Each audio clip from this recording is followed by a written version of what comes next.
स्वागत है सभी का द्रोणाचार्य क्लासेस पे। मैं हिमांशु कश्यप। जैसे कि हम बात कर रहे थे पिछली क्लास में पर्यावरण अध्ययन के बारे में, उसके महत्व और एकीकृत पर्यावरण अध्ययन के बारे में, जहाँ पर हमारा मोस्टली कॉन्सेप्ट क्लियर हो गया था। वो थोड़ा नेटवर्क इशू आ गया था, बारिश होने लगी थी, इसके कारण वो वहाँ पे लाइव हमें समाप्त करना पड़ा। तो कोई बात नहीं, हम यहाँ पे कंटिन्यू करते हैं। तो आप लोग अच्छे से वीडियो को देखिएगा, लास्ट तक जुड़े रहिएगा।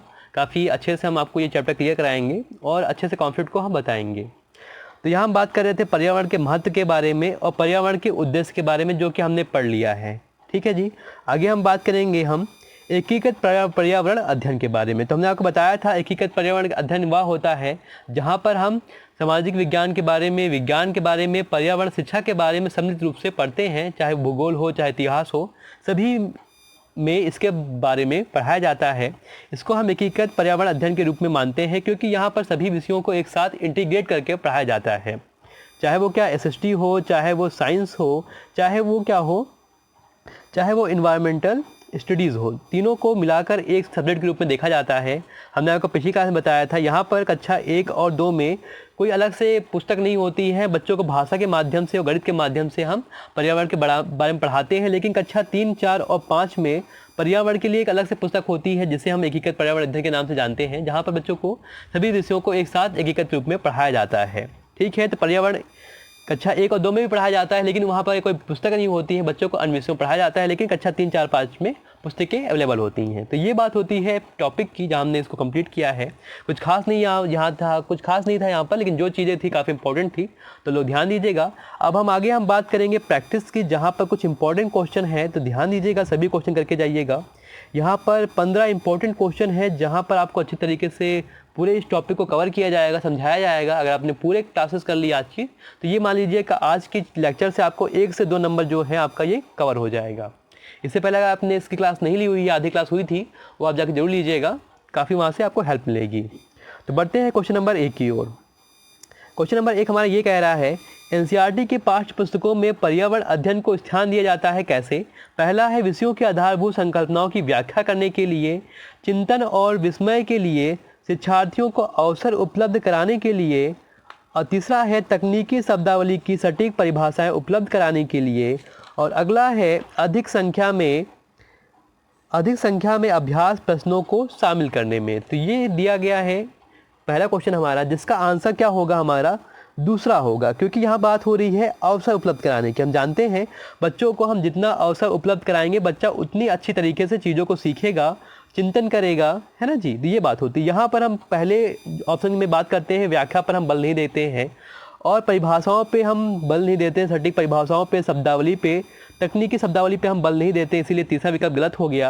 और चौथा इसलिए गलत हो गया क्योंकि यहाँ पर अधिक से अधिक अभ्यासों की बात की गई है, तो इसीलिए चौथा विकल्प गलत हो जाएगा। दूसरा वाला सही होगा, क्योंकि चिंतन और विस्मय के लिए शिक्षार्थियों के लिए अवसर उपलब्ध कराना है। जितना बच्चा याद करेगा, जितना वो गलतियाँ करेगा, उतने अच्छे से सीखेगा। तो यहाँ पर पहले का हमारा दूसरा विकल्प क्या होगा? सही होगा। बढ़ते हैं क्वेश्चन नंबर 2 की ओर। तो क्वेश्चन नंबर 2 क्या कह रहा है? ईवीएस की कक्षा में विद्यार्थियों के व्यक्तिगत अनुभवों को महत्व देना का क्या लाभ है? अब बात करेंगे यहाँ बच्चों के व्यक्तिगत अनुभवों को हम समझेंगे और जानेंगे कि इसका क्या लाभ होता है। कि बच्चों को हम उनके व्यक्तिगत अनुभव को क्यों शामिल करते हैं शिक्षा में या शिक्षण में, ये जानने का प्रयास करते हैं हम। तो पहला है प्रत्येक छात्र को शिक्षक के साथ जोड़ना चाहिए। भाई बात तो सही है। दूसरा क्या है? छात्रों के संप्रेषण कौशल का विकास करना है। तीसरा क्या है? प्रत्येक छात्र के व्यक्तिगत अनुभव को महत्व देना। और चौथा है विषय के ज्ञान को छात्रों के अनुभव से जोड़ना। देखिएगा यहाँ पर जो चौथा विकल्प है ये सबसे बढ़िया होगा और यही हमारा विकल्प सही होगा। देखिएगा चारों विकल्प हमारे सही हो सकते हैं, लेकिन हमें जाना किसके साथ है? जो हमारा विकल्प क्या होगा, बेस्ट होगा, उसके साथ हमें जाना है। तो यहाँ पर हमें क्या करना है? विषय के ज्ञान को छात्रों के अनुभवों से जोड़ना है, क्योंकि अगर बच्चा अपने ज्ञान को अनुभव के साथ जोड़ेगा तो बच्चा अच्छे से सीख सकेगा। तो यहाँ पर हम चौथे विकल्प को मान्यता देंगे, यही हमारा सही होगा। अन्य विकल्प गलत क्यों है? ध्यान दीजिएगा, पहले में बोला जा रहा है प्रत्येक छात्र को शिक्षक के साथ जोड़ना है। तो जरूरी नहीं है कि प्रत्येक बार शिक्षक से जुड़े ही वो बच्चा सीख सकता है, लेकिन अगर अध्यापक वो अच्छे तरीके से सिखा रहा है, उसकी शिक्षा विधियाँ बढ़िया है। दूसरा पॉइंट क्या है? संप्रेषण कौशल का विकास करना। तो पर्टिकुलर अनुभव शेयर करके हम बच्चे के संप्रेषण कौशल का विकास नहीं कर सकते हैं, और कई चीज़ें होती हैं जिनका विकास हो सकता है। तो हम ये नहीं कहेंगे कि सिर्फ संप्रेषण कौशल का ही विकास होगा, यहाँ पे गलत हो जाएगा। तीसरा क्या है, प्रत्येक छात्र के व्यक्तिगत अनुभव का महत्व देना। ये भी जरूरी नहीं है कि हम सभी बच्चों के व्यक्तिगत अनुभव का महत्व देंगे कि बच्चा आके बताएगा कि हमारे घर में ये हुआ, घर में वो हुआ, तो ये जरूरी नहीं है। हमें जहाँ पर बच्चों के पर्यावरणीय शिक्षा को सिखाना है तो उनके उन अनुभवों का हम इस्तेमाल करेंगे जो बच्चा पर्यावरण के माध्यम से कुछ सीख रहा है। ठीक है, तो यहाँ पर चौथा विकल्प क्या होगा, सही होगा। आगे बढ़ते हैं क्वेश्चन नंबर 3 की ओर। क्वेश्चन नंबर 3 क्या कह रहा है भाई, ध्यान दीजिएगा। सभी बड़े शहर सड़कों पर भारी संख्या में वाहनों के कारण पर्यावरणीय प्रदूषण की समस्या का सामना कर रहे हैं। पर्यावरण संरक्षण के लिए शहर के लोग व्यक्तिगत रूप से किस प्रकार अपना सहयोग दे सकते हैं। तो बात करते हैं पर्यावरण प्रदूषण बढ़ रहा है तो व्यक्तिगत रूप से लोग कैसे इसका संरक्षण कर सकते हैं, क्या सलाह देंगे, क्या सहयोग करेंगे, इसके बारे में हम चर्चा करेंगे। तो पहला है, आने जाने के लिए सार्वजनिक यातायात का व्यवस्था का प्रयोग करें। भाई बात तो बिल्कुल सही है। अब हमें क्या करना है, जो हमारे व्यक्तिगत साधन है उनका कम से कम प्रयोग करें, क्योंकि हम कम से कम प्रयोग करेंगे। मान लीजिए हमारे पास 100 लोग हैं, अब 100 लोग 100 गाड़ियाँ यूज़ कर रहे हैं तो वहाँ पर पेट्रोल की खपत ज़्यादा होगी। लेकिन अगर 100 लोग एक ही बस से जाते हैं तो वहाँ पर जो पेट्रोल की खपत है वो कम होगी। तो यहाँ पर हम क्या करेंगे, आने जाने के लिए हम सार्वजनिक साधन का प्रयोग करेंगे, जिससे क्या है, ईंधन का संरक्षण होगा। तो यहाँ पर पहला विकल्प क्या होगा, सही होगा। दूसरा क्या है, अक्सर घर से जाने के लिए बचना चाहिए। तो ये गलत है, लेकिन देखा जाए यहाँ पर ये नहीं होगा कि अक्सर घर जाने से बचना, भाई हमें काम है तो हम जाएंगे ही, ठीक है। लेकिन आजकल समय काफ़ी स्थितियाँ बदल चुकी हैं। कोरोना काल में देखा जाए तो भाई कम ही निकले, जितना आपको आवश्यकता है उतना ही निकले और सेफ रहें और अच्छे से पढ़ाई करें, है ना जी। तो घर में रहें, बच के रहें, ये बेहतर है। तो यहाँ पर तीसरा क्या है, व्यक्तिगत वाहन जैसे स्कूटर, कार आदि ना खरीदे। तो भाई ये भी गलत हो जाएगा कि भाई हम सोचे पेट्रोल खत्म हो जाएगा पर वाहन ही ना खरीद देती है, तो गलत हो जाएगा। यहाँ पर तीसरा विकल्प भी गलत हो जाएगा। चौथा क्या है, पर्यावरण सुरक्षित सीमा के लिए व्यक्तिगत वाहन के इंजन की नियमित रूप से जांच करवाएं। तो ये भी गलत हो जाएगा। हम क्या करेंगे, सबसे बढ़िया क्या होगा, आने जाने के लिए हम सार्वजनिक यातायात व्यवस्था का प्रयोग करेंगे, जिससे पेट्रोल की खपत या ईंधन की खपत कम से कम हो पाएगी। बढ़ते हैं क्वेश्चन नंबर 4 की ओर। तो क्वेश्चन नंबर 4 कह रहा है, हरप्रीत अपने शिक्षार्थियों का यह सुझाव देना चाहती है कि पर्यावरण संरक्षण के लिए किस प्रकार एक व्यक्ति सबसे अच्छे संभावित तरीके से अपना योगदान दे सकता है। उनका सबसे बेहतर सुझाव क्या होगा। भाई हरप्रीत एक अध्यापिका है जो अपने शिक्षार्थियों को सुझाव दे रही है कि हमें पर्यावरण संरक्षण कैसे करना है। ठीक है जी, यहाँ बात हो रही है पर्यावरण संरक्षण के बारे में। तो पहला विकल्प क्या है, पहला विकल्प ये है कि आने जाने के लिए सार्वजनिक साधनों का प्रयोग करना। ठीक है भाई, बहुत बढ़िया बात है, अच्छी बात है। दूसरा क्या है, कार, स्कूटर आदि जैसे व्यक्तिगत वाहन ना खरीदना, ये गलत हो जाएगा भाई। घर से बाहर निकलने के लिए गलत हो जाएगा, वही क्वेश्चन लगभग है। अपने जांच कराना, ये भी गलत हो जाएगा भाई। तो यहाँ पर देखा जाता है कि हम सार्वजनिक साधनों का प्रयोग करेंगे अधिक से अधिक, और हम ईंधन का और पर्यावरण का संरक्षण करेंगे। ठीक है, पहला विकल्प क्या होगा, सही होगा। क्योंकि अगर हम अधिक से अधिक सार्वजनिक साधनों का प्रयोग करेंगे तो पर्यावरण प्रदूषण भी जो है कम होगा, क्योंकि कम व्हीकल का प्रयोग होगा और कम वाहनों का प्रयोग होगा जिससे कारण सार्वजनिक साधन के माध्यम से पर्यावरण को हम संरक्षित कर सकते हैं। बढ़ते हैं क्वेश्चन नंबर 5 की ओर। क्वेश्चन नंबर 5 काफ़ी इंपॉर्टेंट है, ऐसे प्रश्न लगभग आते रहते हैं। यदि एक महीने के लिए बिजली ना हो, पानी ना हो, ईंधन ना हो, ऐसे क्वेश्चन एग्जाम में आते रहते हैं। ध्यान दीजिएगा, यदि एक महीने के लिए बिजली ना हो तो हमारा जीवन किस प्रकार प्रभावित होगा। इस प्रकार के प्रश्न को पूछने का उद्देश्य क्या होता है, तो ध्यान दीजिएगा। पहला विकल्प है समुचित तरीके से बिजली का प्रयोग करने के लिए प्रति जागरूक करना, संवेदनशील करना। तो ये जरूरी नहीं है, पर्टिकुलर हमें बिजली के बारे में नहीं बताना है, हमें पर्टिकुलर बच्चों के पर्यावरण के बारे में बताना है, चाहे जल हो, बिजली हो, पानी हो, कुछ भी हो, उसके बारे में हमें बताना है। दूसरा क्या है, बिजली के स्रोत के बारे में जानकारी दें, आकलन कराएं। तो ये भी जरूरी नहीं है यहाँ पर। बढ़ते हैं तीसरे विकल्प पे। तो तीसरा क्या है, शिक्षार्थियों के कल्पनापरक और चिंतनपरक कौशलों का विकास करना। ये इंपॉर्टेंट है, क्योंकि बच्चा सोचेगा, यहाँ पर कल्पना करेगा, चिंतन करेगा कि अगर ये ऐसा हो जाता है तो हम यहाँ पर क्या करेंगे। तो यहाँ पर ये विकल्प सही होगा। चौथा गलत हो जाएगा कि समान जानकारी का हमें आकलन नहीं करना है। तो यहाँ पर तीसरा विकल्प ही सही होगा। बढ़ते हैं क्वेश्चन नंबर 6 की ओर। बहुत ही इजी क्वेश्चन है, ध्यान दीजिएगा। ईवीएस संक्षेपण में डैश अर्थ के रूप में प्रयुक्त होता है। तो हमने बताया था ईवीएस में एस का जो मतलब होता है वो स्टडीज़ होता है। यहाँ पर चौथा विकल्प सही होगा। इन्वायरमेंटल स्टडीज़ होता है, इन्वायरमेंटल साइंस नहीं होता है, ध्यान रखिएगा। यहाँ पर चौथा विकल्प क्या होगा, सही होगा। बढ़ते हैं क्वेश्चन नंबर 7 की ओर। 7 ये कह रहा है, निम्नलिखित में से कौन सा समावेशी शिक्षा का उद्देश्य है। अब बात करेंगे हम समावेशी शिक्षा की, मतलब सभी बच्चों को हमें क्या करना है, एक साथ शिक्षा देनी है। तो पहला विकल्प क्या है, मुख्य रूप से समूह गतिविधियों में सीखना है। भाई समूह गतिविधि में हमें नहीं सिखाना है, ज़्यादा जरूरी नहीं है, हमें समावेशित करना है ना जी। दूसरा क्या है, एक अवधि में ही एक ही प्रकार के अध्यायों का शिक्षण करें, ये भी गलत हो जाएगा, यहाँ ऐसा नहीं कहा गया है। यहाँ पर समन्वित तरीके से सभी विषयों का अध्ययन करना, ये भी नहीं है। यहाँ बात होती है हमें सामान्य बालकों के साथ असामान्य बालकों को सिखाना है। तो चौथा विकल्प सही होगा कि किसी भी प्रकार की विकलांगता वाले छात्रों की कक्षा में बाकी छात्रों के साथ उपस्थित रहने की अनुमति देना। हमें क्या करना है, सामान्य बालकों के साथ जो असामान्य बालक है, चाहे वो विकलांग बालक हो, चाहे जिस प्रकार के मंदबुद्धि बालक हो, उनको हमें एक साथ सिखाना है। यही क्या होता है, समावेशी शिक्षा का उद्देश्य होता है। तो यहाँ पर सातवें का चौथा विकल्प क्या होगा, सही होगा।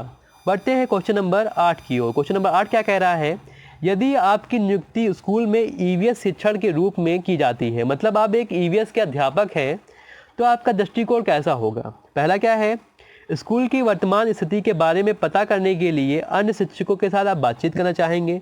दूसरा है, शिक्षार्थियों का सामाजिक सांस्कृतिक प्रोफाइल तैयार करेंगे। तीसरा है, वर्तमान पाठ्यक्रम में कमजोर बिंदुओं की पहचान करेंगे। चौथा है, श्रवण या श्रव्य सहायक सामग्री का हम प्रयोग करेंगे। तो भाई ध्यान दीजिएगा, अगर आप किसी भी विद्यालय में, किसी भी कक्षा में आपका शिक्षण कार्य प्रारंभ होता है या आप अध्यापक के रूप में चुने जाते हैं, तो आपका सबसे पहला दृष्टिकोण ये होगा कि बच्चे के हम सामाजिक और सांस्कृतिक परिवेश को समझने का प्रयास करें।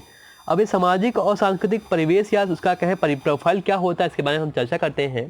तो शिक्षार्थियों के सामाजिक और सांस्कृतिक प्रोफाइल से शिक्षक को संदर्भ और छात्र से संबंधित समस्याएं सुलझाने में सहायता मिलती है। इसके माध्यम से अध्यापक जानेगा कि बच्चे का जो प्रोफाइल है, इसके पीछे इसकी संस्कृति कैसी है, इसका समाज कैसा है, उसके बारे में जानेगा और उसके आधार पर अध्यापक क्या करेगा, सिखाने का प्रयास करेगा। इससे शिक्षक शिक्षार्थियों के संज्ञानात्मक स्तर के बारे में पता लगाता है कि मतलब कि बच्चे का जो ज्ञान है उसका स्तर कितना है, वो अपने समाज से क्या क्या सीख रहा है, उसका परिवेश कैसा है, क्या सीख पा रहा है। जिसके बारे में हम क्या करेंगे, एक छात्र प्रोफाइल को तैयार करेंगे, फिर उसके आधार पर बच्चों को हम क्या करेंगे, शिक्षण देंगे। तो यहाँ पर 8वें का दूसरा विकल्प ही सही होगा। बढ़ते हैं क्वेश्चन नंबर 9 की ओर।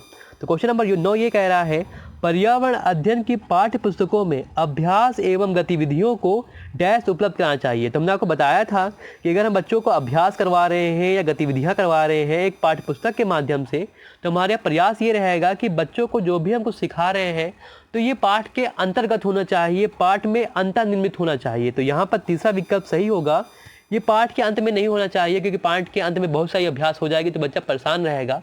लेकिन अगर ये गतिविधियां हैं, अभ्यास है, पाठ के मध्य में होंगी, एक टॉपिक के नीचे होंगी या हर टॉपिक के मध्य में होंगी, तो बच्चा क्या होगा, चीज़ों को बेहतर तरीके से सीख सकेगा। तो यहाँ पर क्या होगा, यहाँ पर हमारा तीसरा विकल्प सही होगा। इकाइयों के अंत में नहीं होगा, पाठ के अंत में नहीं होगा और पुस्तक के अलग अलग स्थानों पर नहीं होगा, पाठों के या प्रकरणों के अंतर्निर्मित होगा। तो यहाँ पर 9वें का तीसरा विकल्प सही होगा। बढ़ते हैं क्वेश्चन नंबर 10 की ओर। क्वेश्चन नंबर 10 क्या कह रहा है, निम्नलिखित में कौन सा कथन ईवीएस की पाठ्य पुस्तकों का घटक नहीं है। तो बात करते हैं कौन सा ऐसा कंपोनेंट है जो ईवीएस की पाठ्य पुस्तक नहीं है, उसके बारे में हम चर्चा करते हैं। तो पहला क्या है, रंगों या फिर रिडल्स और पहेलियों के साथ मौज मस्ती। भाई इंपॉर्टेंट वैसे है, क्योंकि बच्चा क्या है, पर्यावरण सीखेगा और ये बच्चा छोटा होगा, प्राथमिक स्तर का होगा। तो अगर रंग बिरंगी किताबें होंगी, पहेलियाँ होंगी और ये सब चीज़ें होंगी तो बच्चा यहाँ पर सीखेगा, मन लगाएगा। दूसरा क्या है, कविताएं, वास्तविक जीवन की कहानियाँ और लोगों के साथ अनुभव, लोगों का अनुभव। तो ये जरूरी होगा, क्योंकि बच्चा कविताएं पढ़ेगा, वास्तविक जीवन से रूबरू होगा, उनकी कविताओं को पढ़ेगा तो लोगों के अनुभव को जानेगा और उससे कुछ सीखेगा। तो यहाँ पर दूसरा विकल्प भी सही होगा। तीसरा क्या है, अभ्यास प्रश्नों और परिभाषाओं की अच्छी संख्या। तो यहाँ पर ये इंपॉर्टेंट नहीं है, हमें अभ्यास पर ध्यान नहीं देना है, परिभाषाओं पर कम से कम ध्यान देना है। तो यहाँ पर ये विकल्प हमारा क्या होगा, सही हो जाएगा, मतलब गलत हो जाएगा, लेकिन यहाँ पूछा गया नहीं, तो यहाँ पर तीसरा विकल्प ही सही होगा।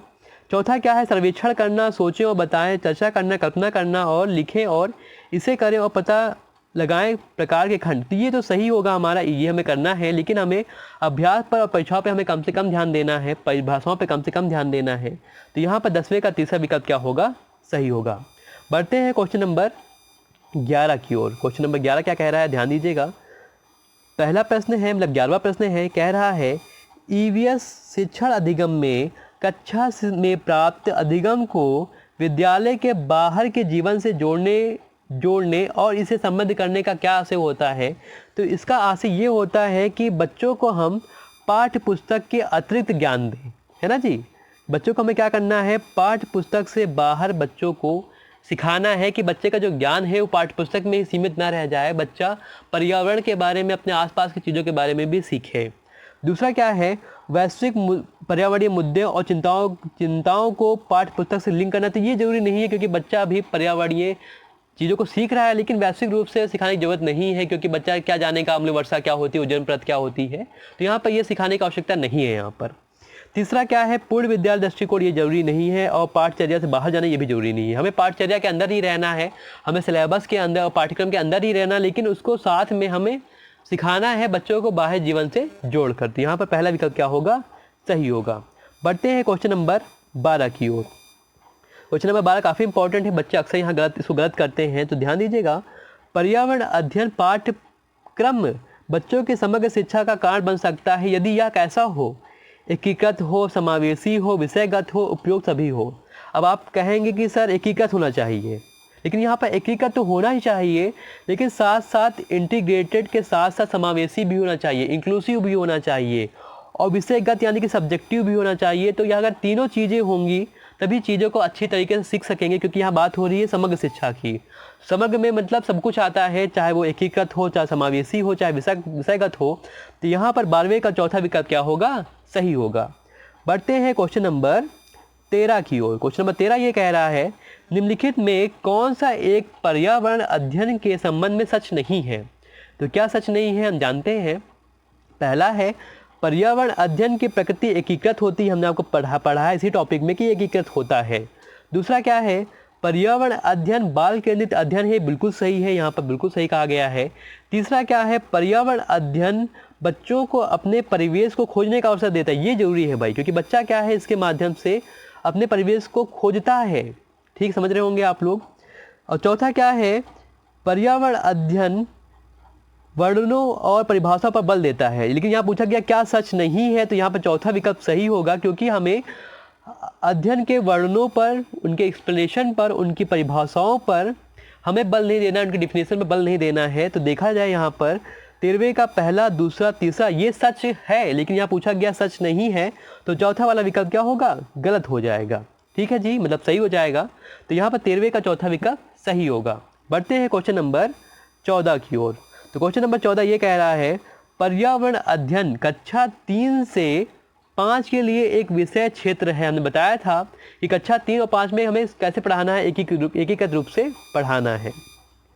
तो पहला क्या है, विज्ञान के अवधारणाओं और मुद्दों को ध्यान देना। तो पर्टिकुलर विज्ञान के मुद्दों को नहीं देखना है, हमें क्या करना है, पर्यावरण की शिक्षा देनी है, सामाजिक अध्ययन की शिक्षा देनी है, और विज्ञान, इन तीनों को पहलुओं को पढ़ाना है, इन तीनों के अवधारणाओं को पढ़ाना है। तो यहाँ पर ये विकल्प गलत होगा, सही होगा मतलब, बाकी गलत होंगे, क्योंकि दूसरे में सिर्फ विज्ञान की बात हो रही है, सामाजिक विज्ञान की बात हो रही है, तो ये गलत हो जाएगा।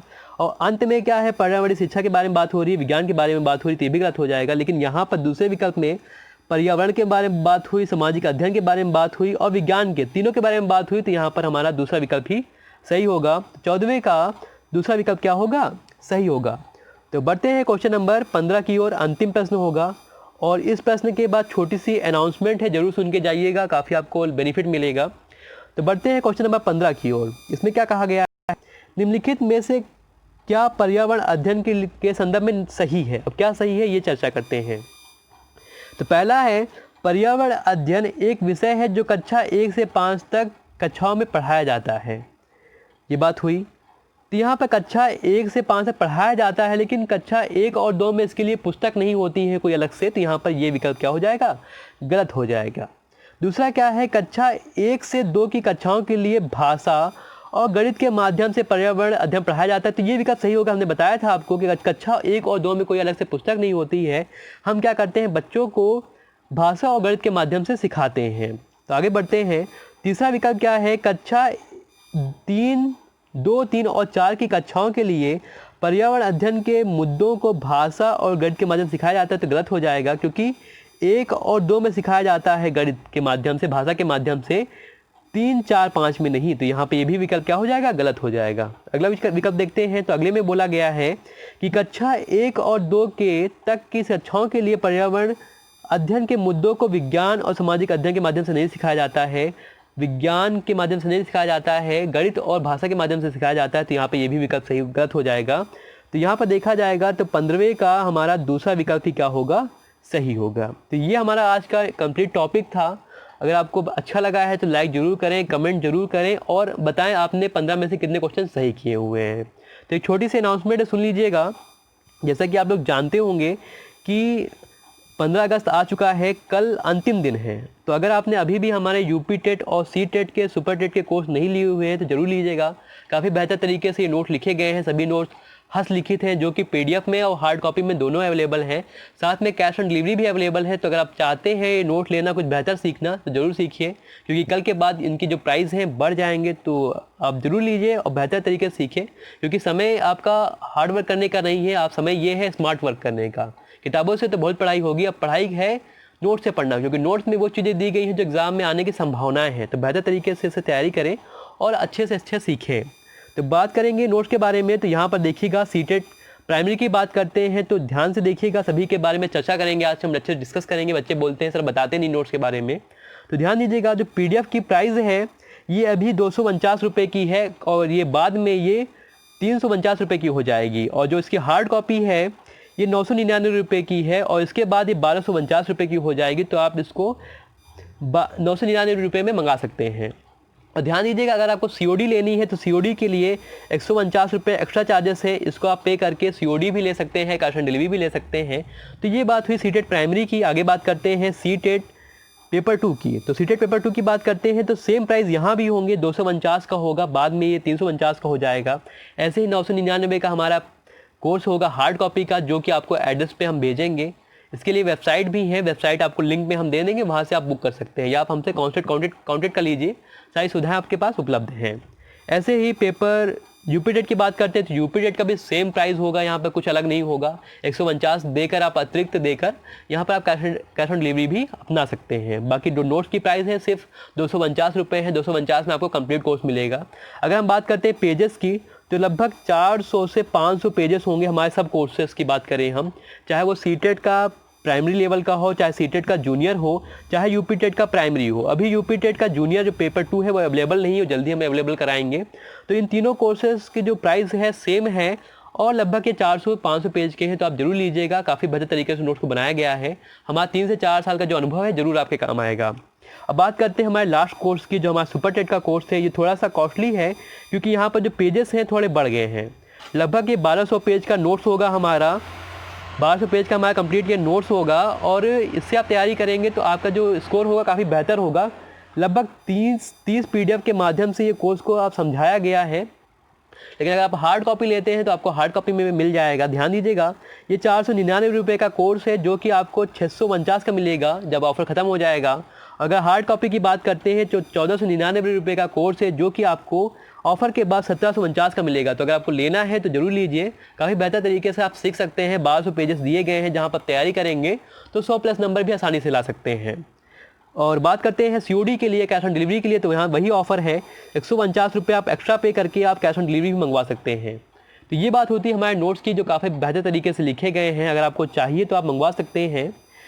ये नोट्स के लिए आपको क्या करना होगा, आप हमें मैसेज कीजिएगा व्हाट्सएप नंबर पर। हमारे नंबर दिया गया है स्क्रीन पे, आप स्क्रीनशॉट ले लीजिएगा, 82 99 65 26 78 8299652678। इस पर आप हमें व्हाट्सअप कीजिएगा और जो भी डिटेल्स हैं आपको व्हाट्सअप कर देंगे, ठीक है। तो काफ़ी बेहतर नोट्स है। आप बेहतर तरीके से कुछ सीखना चाहते हैं, मेहनत करना चाहते हैं तो यहाँ पर नोट जरूर लीजिए, क्योंकि हमारा जो भी अनुभव है यहाँ पर काम आएगा और आप बेहतर तरीके से सीख पाएंगे। लगभग 2 से 3 साल से हम यहाँ पर कंटिन्यू काम कर रहे हैं, बच्चे सीख रहे हैं, नोट्स भी बच्चे ले रहे हैं। पिछली बार बात करते हैं सीटेट की तो 127 हाईएस्ट गया था हमारी कोचिंग से। तो अगर आप भी कुछ इतने अंक हासिल करना चाहते हैं तो नोट्स जरूर लीजिए। साथ में अगर बात करते हैं हमारे अनुभव की, तो हमने भी यूपी टेट को 3 बार क्रैक किया हुआ, सीटेट को 3 बार क्रैक किया हुआ है, साथ में सुपर टेट को भी क्रैक किया हुआ, साथ में 69,000 में भी हमारा है। तो जो हमारा अनुभव है, हमारा ज्ञान है, जरूर काम आएगा आपको। आप जरूर यहाँ पर नोट लीजिए और बेहतर तरीके से सीख सकते हैं। तो अगर अधिक सहायता की आवश्यकता है, अधिक जानकारी की आवश्यकता है, तो आप इस नंबर पे हमें कांटेक्ट कर सकते हैं। नंबर दिया गया है 8299652678। इस पर आपको मैसेज करना होगा द्रोणा सीटेट, क्या लिख के भेजना होगा आपको, ध्यान दीजिएगा, आपको लिखना होगा द्रोणा सीटेट, इस पर आप हमें कॉल भी कर सकते हैं। तो अगर आप डोनर सीटेट लिख के हमें भेजते हैं तो आपको जो भी इन्फॉर्मेशन होगी हम आपको भेज देंगे और आपको नोट्स हम उपलब्ध करा देंगे। तो आज के लिए इतना ही, मिलते हैं अगले वीडियो में कुछ बेहतर तरीके से सीखने के लिए। और एक इम्पॉर्टेंट बात रह गई थी, ध्यान दीजिएगा, अगर नोट्स आप प्रीपेड लेते हैं, मतलब पेमेंट पहले करते हैं, तो आपको ये 3 से 4 दिन में नोट्स मिल पाएंगे, जो कि हम आपको स्पीड पोस्ट के माध्यम से भेजेंगे। लेकिन अगर आप नोट्स COD के माध्यम से लेते हैं तो वहाँ पर आपको 150 रुपये एक्स्ट्रा देना पड़ेगा और थोड़ा वेट करना पड़ेगा। ये नोट्स आपको 6 से 7 दिन में मिलेंगे, क्योंकि यहाँ पर COD की जो प्रोसेस है थोड़ी लंबी है। कोरियर के माध्यम से हम भेजते हैं, तो जो कंपनियाँ हैं थोड़ा लेट करती हैं, इसीलिए टाइम लग जाता है। ठीक है, तो अगर आपको नोट्स लेना है तो मेरा मानना है प्रीपेड लीजिए, जिसमें आपको नोट्स जल्दी मिल जाएंगे, आपको तैयारी करना जल्दी से प्रारंभ कर देंगे। तो ये बात हुई पूरे नोट्स की, और जो भी सहायता है आप हमें व्हाट्सएप नंबर से ले सकते हैं। तो आज के लिए इतना ही, मिलते हैं अगले वीडियो में, कुछ बेहतर तरीके से कुछ सीखेंगे हम। सभी को धन्यवाद।